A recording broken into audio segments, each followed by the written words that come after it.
Hi everyone, Hirsch Sar here, reporting from Auckland, as usual, and today is the 20th of May 2024, and look, hey, finally got a new top.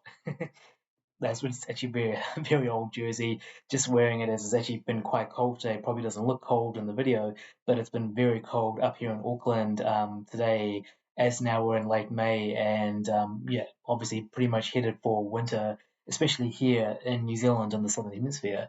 But onto today's talk video topic. It's certainly not an easy one, not a comfortable one which I think a lot of us tend to avoid from time to time. And even if we know we need to, one which we really don't want to hear about. But of course, it's advice on mental illnesses, which unfortunately affect too many people, and which can just be absolutely horrible. It really can be horrible. I mean, I've thought about what's worse, mental pain or physical pain, and really I can't decide because both are just really really bad in their own ways. Trying to think of which one is worse. It's a bit like trying to say what's worse, too hot or too cold, and obviously both are horrible in their own ways.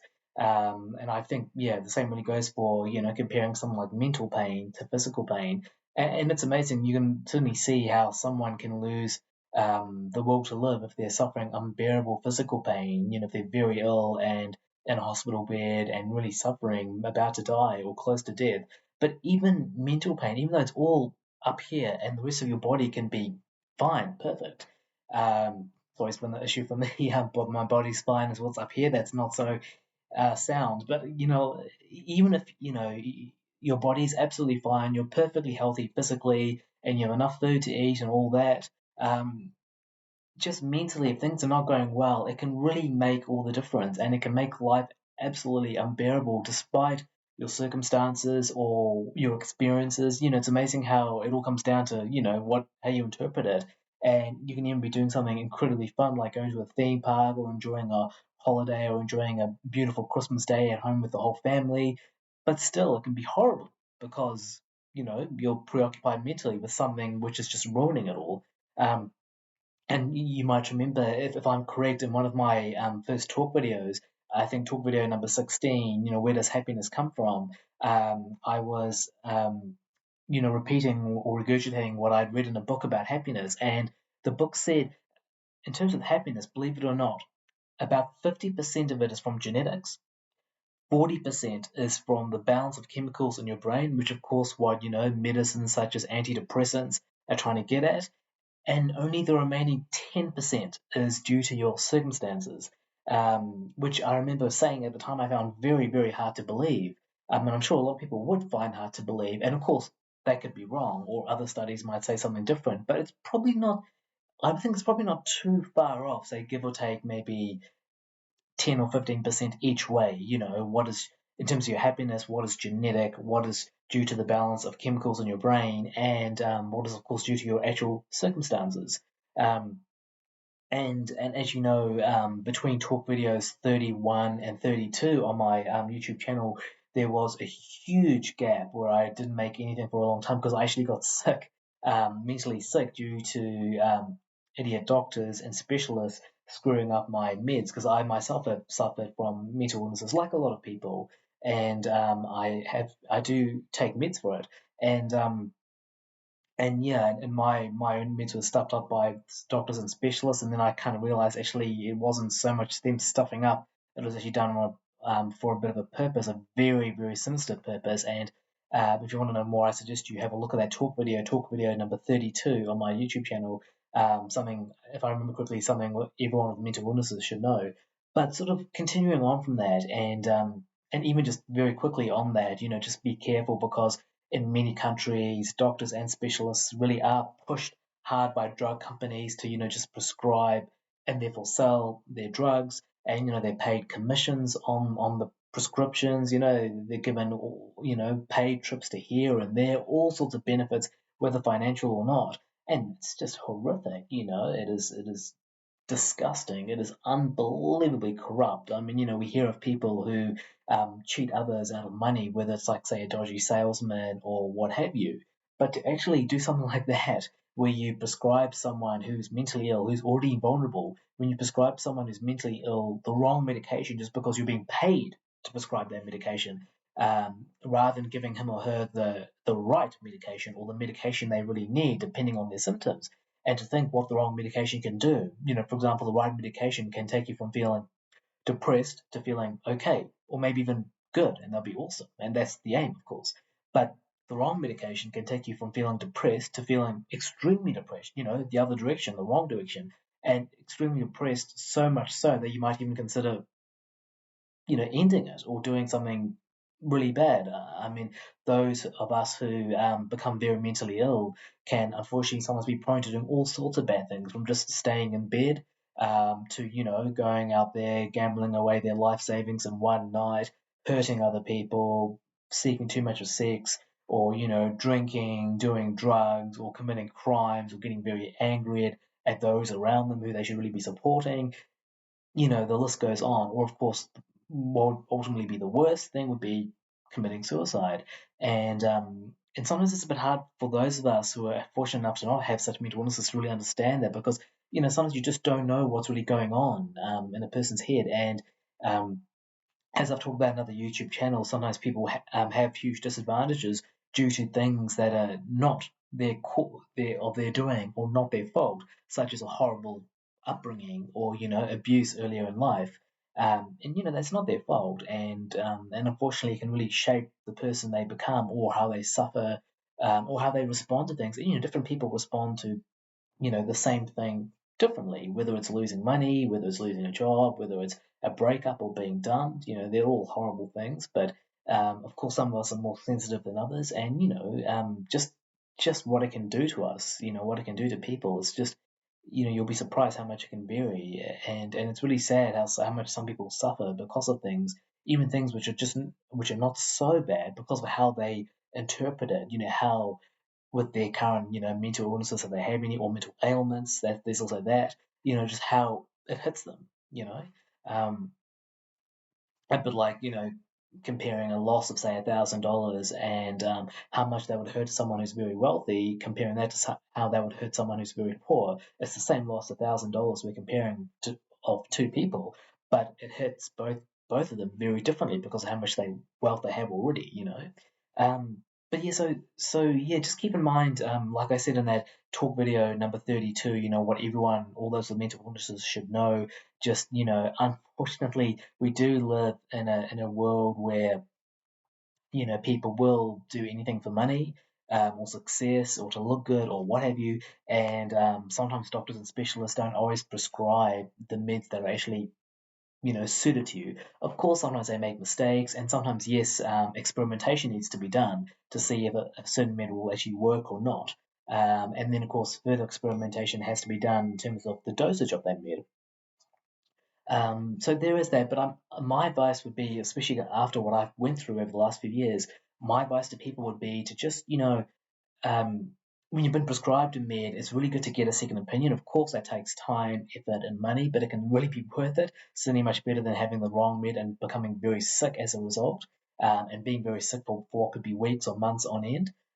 So when you are prescribed a certain med for your mental illness, get a second opinion if you can. I would say that's highly recommended. So one, get a second opinion, and two, Google it as well.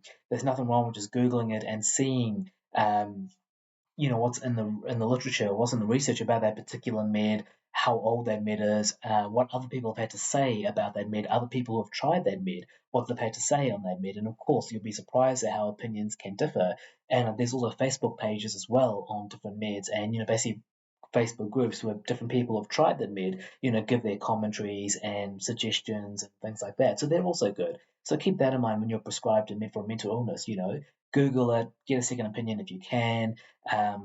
Also, with happiness in general, keep in mind, I guess a lot of it is genetics and the balance of chemicals in your brain, as opposed to your actual circumstances. And we've also heard that happiness, as cliched as it sounds, doesn't come from money or material possessions. It really doesn't. It comes from relationships and experiences. And like I said in that initial video, just want to go a bit further, and I would say, of course, positive relationships and positive experiences, definitely. But sort of what I wanted to give in this YouTube video was really just a bit of advice for those with certain or common mental illnesses, really from what I've learned from my time and being in therapy and just suffering from them myself. Remember, of course, I'm no trained psychologist or psychiatrist or anything like that. I'm definitely not trained. I might have experienced as mental illnesses, but that's probably the most qualified I am when it comes to giving advice about them. And of course, I've done my own research and things like that, but still, I'm definitely not qualified in any way, shape, or form. But hey, at least my advice is free, But again, do your own due diligence. Speak to your own doctors and specialists. Again, think about getting that second opinion and Google things as well. But okay, so let's say if we start on something like stress, and stress can be an absolute killer. And I guess my advice for stress, I mean, in general, my advice for mental illnesses is to definitely get onto meds and make sure you get the meds right, the meds that suit you. And just remember, sometimes the easiest, most simplest answer is actually the right one. Don't forget that. What I mean by that in terms of meds and mental illnesses, sometimes all you need is just one particular dosage of just one med, and that can sometimes do it for you. Don't think that if you're taking just one med and even a low dosage of it, that, oh, that can't be enough. Maybe I need more, or maybe I should look at more. I mean, if it's really, really working, then as the saying goes, why change something that works? If it's not broken, don't fix it. Then again, sometimes you might need a few different meds and a few different dosages of them, and you might have to sort of, sometimes experiment with them, and of course, get good advice. And that second opinion, I'll say again, get some good advice, because obviously mixing medications can be very, very dangerous. So you're best to seek advice, second opinion, and if you can, even Google it. And of course, you have to do some of your own experimentation. Also, the thing with meds is that sometimes you might feel so good after taking meds. Of course, that's what they're supposed to do. You might even feel that, oh, I don't need them anymore. But just be careful on that note, because I've made that mistake before, thinking I don't need these anymore. I'm fine. The meds have cured me, or I'm cured, or I'm better. I've recovered. And I've made the mistake of going off the meds, and then, oh, suddenly you're back at the bottom. If the meds, I remember one doctor saying to me, he say, if the meds make you feel like you don't need them anymore, that's actually a sign that they're working. Because remember, that's what they're supposed to do. And again, don't feel that you're a freak or anything because you need meds. I mean, who doesn't take meds today for at least something, or if not meds, some sort of supplement or vitamin, who doesn't take those? We all, none of us are perfect. We all lack something, right? Um, and again, it can just be the balance of chemicals in your brain which are a bit off, perhaps due to your genetics or whatever. But you just need that balance fixed, and you're fine. So really, no shame in taking meds. Just like there's no shame in going, and having therapy. Like I said in another video, I think it's really a luxury. It really is. Therapy is a luxury, as one of my closest friends once told me. So yeah, seek therapy if you need it. Of course, the individual psychiatrist or therapist makes so much a difference, and I've had my fair share of them. Some which have just been useless, and really not very suited to me. Maybe that's a better way to put it. But then some have been very helpful, very good, and who've taught me things that I still remember to this day, even though I had the session or sessions with them years back. So yeah, get therapy if you need it. Try to have a good therapist. You might need to experiment a bit there. If you need meds, go and get them. There's absolutely nothing wrong with them. Again, you might need to do some experimentation, get a second opinion, do some research on Google, because I find that meds, at least in my experience, meds really go a long way. It's what I've said to myself is that, okay, so you've got a mental illness. Therapy can give you a technique on how to deal with the mental illness, right? So you've got that technique, that's great. But the med can really bring down the mental illness in the first place so you don't feel it at all or hardly feel it. And that's obviously better, because if you don't feel it in the first place or you hardly feel it, well, then you don't have to worry about it. You don't have to deal with it at all. And that's obviously better, than having a technique to deal with it. And that's a very unfortunate thing with mental illnesses. They can never really be cured, so to speak. They can really only be managed. So get therapy if you need it, and a good therapist, and the meds. You've heard what I have to say about the meds, and they can go a long way. But now, sort of just coming to sort of individual techniques, as I want to come to and give you advice on. And remember, it's only based on my own experience. I'm not an expert in the field in any way, shape, or form, but at least my advice to you is free.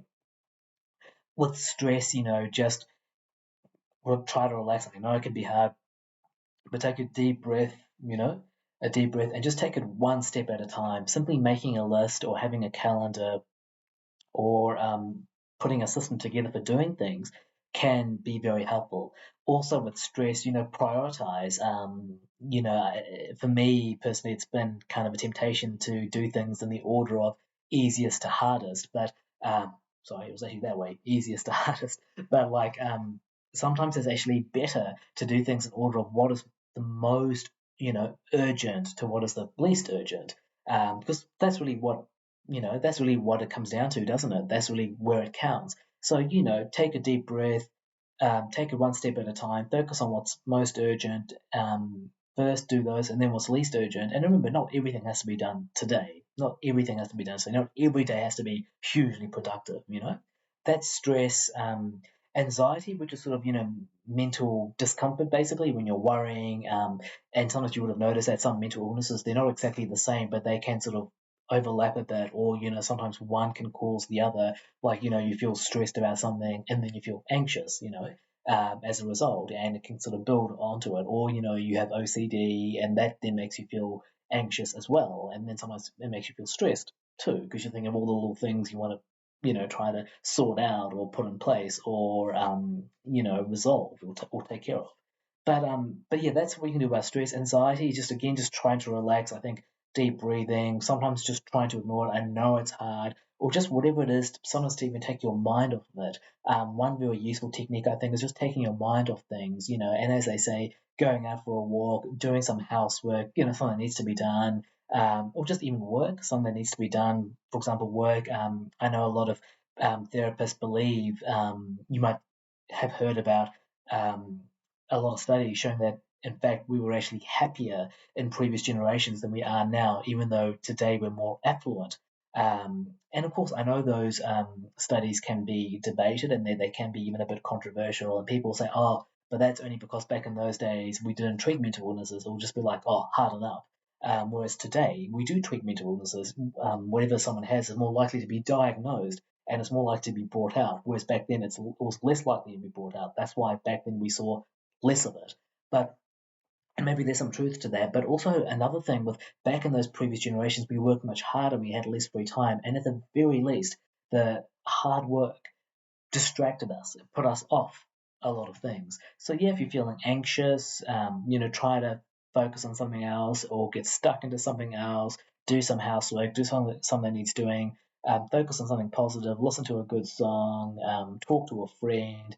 Watch a comedy program, an episode of your favorite TV show, whatever. Listen to some music. That would be anxiety. It even helps with depression too. Exercise is also very good for depression. I remember one therapist once telling me, actually, I think it was a hypnotherapist, saying that whenever you're depressed, just look up and picture a beautiful setting. It didn't really work so much for me, but I guess there's a technique if you want maybe a bit of an instant result, or if it helps. So what did we sort of covered stress with the deep breathing and taking things one at a time, having a plan, prioritizing anxiety and depression, those two things, trying to do something positive, take your mind off of it, distract your mind off of it. So that was stress, anxiety, depression. There is OCD, and I should know better because I have this. For me, just everything has to be in its perfect place. Just ask anyone I know, and they'll tell you all about it. I've been like that since pretty much day one. Um, Sometimes just challenging yourself. Okay, put some things back in place, or if you really think it's needed, clean up something. Don't overdo it.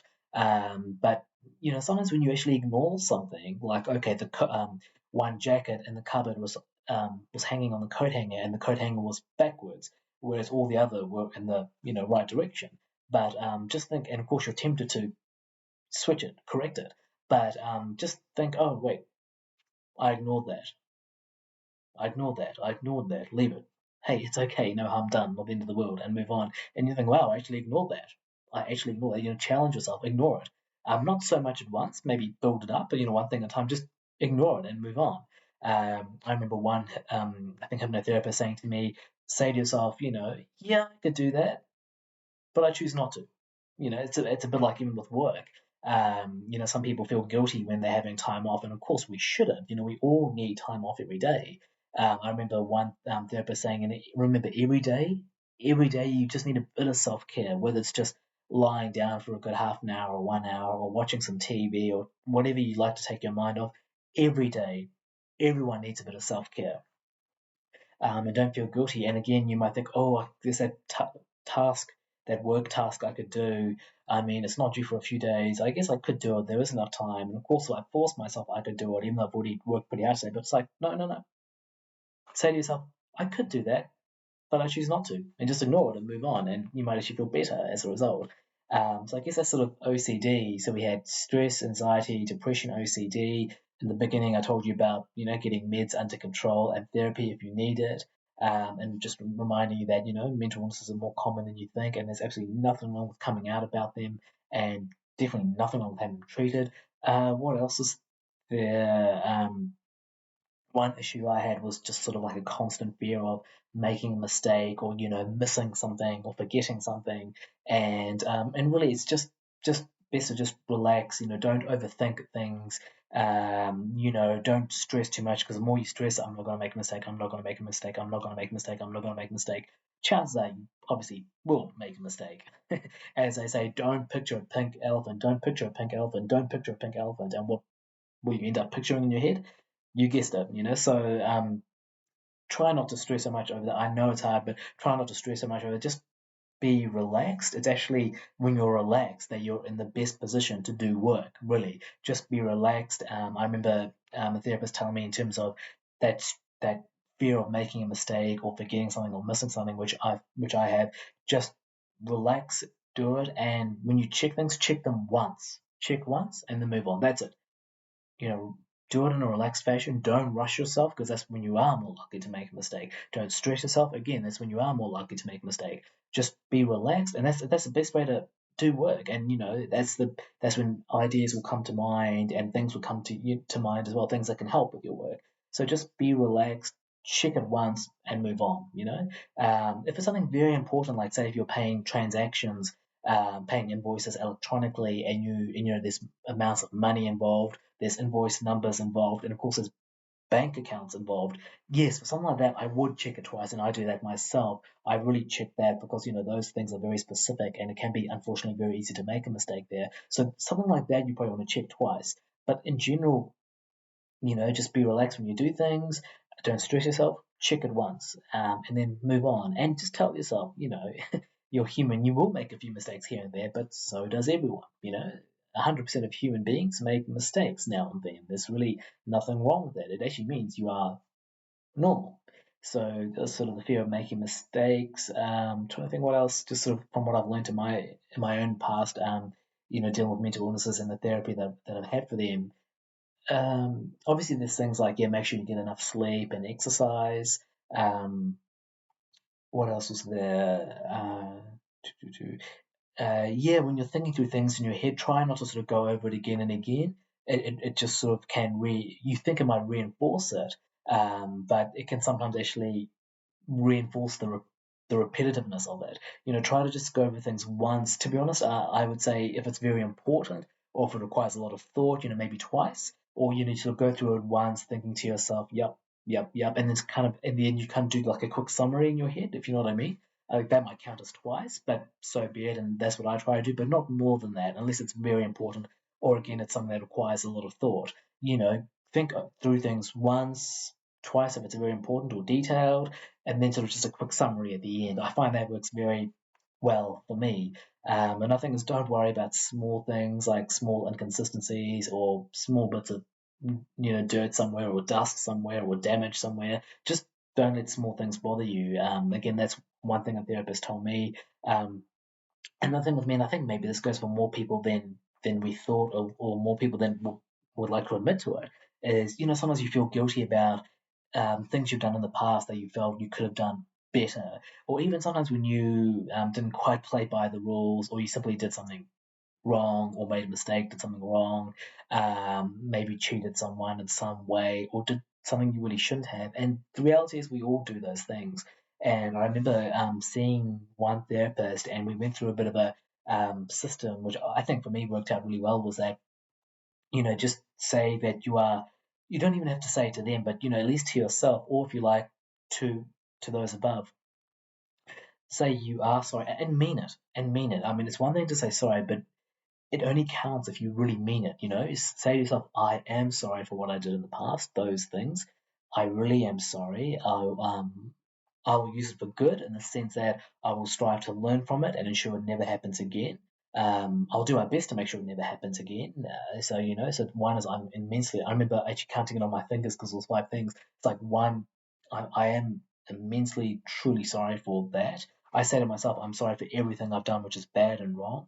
Second, you know, I will strive to ensure it never happens again. I'm always improving upon myself, and I mean that. I really try to do that.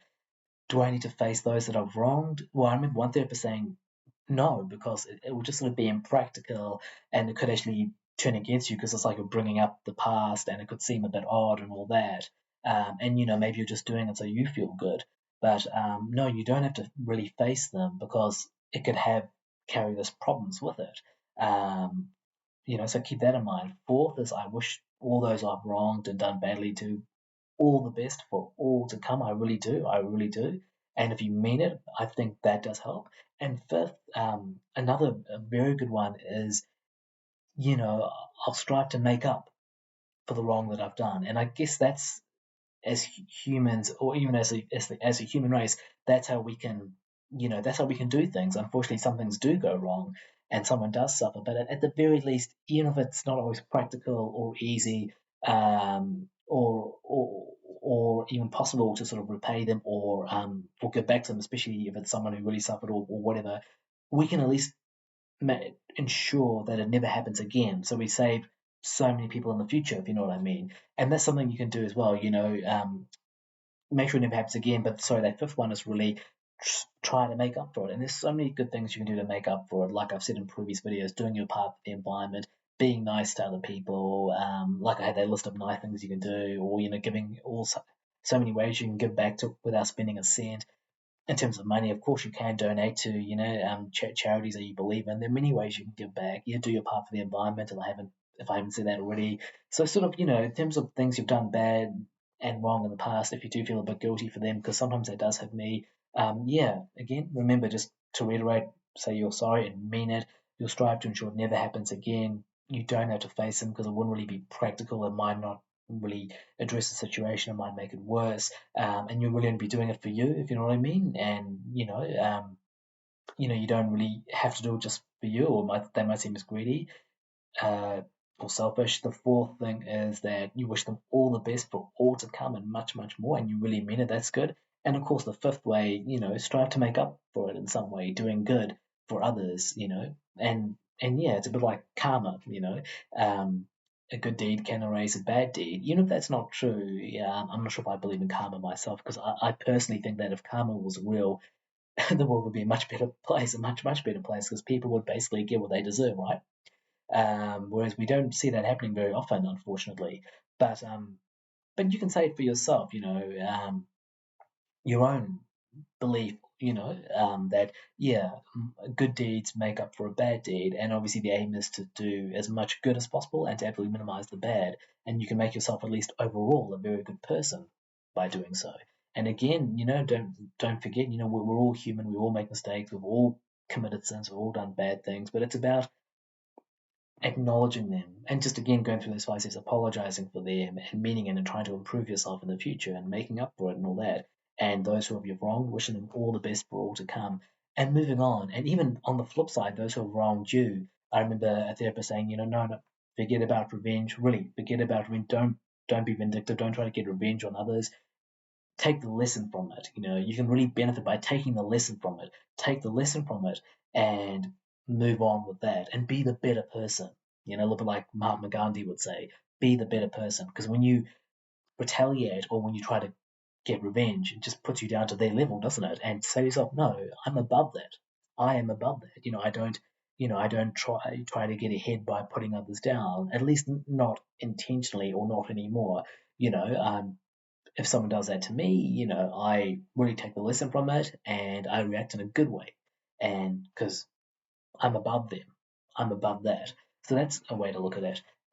Thinking what else is there? So yeah, we covered a lot of different mental illnesses, and of course before that, meds and therapy. And then there's some other talk videos from before. So just a very quick summary there. But what else is there? Some other things I've learned is yeah, whenever you're feeling down, deep breathing helps, and reminding yourself just not worry about mistakes, because we all could make mistakes here and there.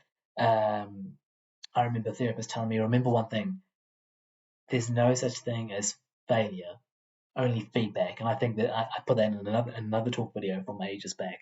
There's no such thing as failure, really, only feedback. You have only truly failed when you've completely given up and committed suicide.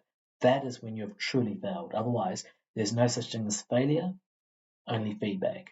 And I think that's a pretty good note to end this talk video now, just passing half an hour. But yeah, hopefully some things I've helped you with there in terms of mental illnesses. I know I haven't covered all of them. I know there are other things as well, but I've already covered the ones that I'm familiar with, the ones that I've had therapy on, ones that I've thought about, ones that I've worked on, ones that I've had to cope with. So hopefully there are at least a few things you picked up which you will find would suit you very well. Remember, once again, I'm not a trained specialist in any way or qualified, but hopefully, at least in this video, there were some things that you picked up and which will help you moving forward. And it's awesome because you managed to get them for free. And hey, otherwise, I wish all of you all the best for all to come and much, much more. Thank you.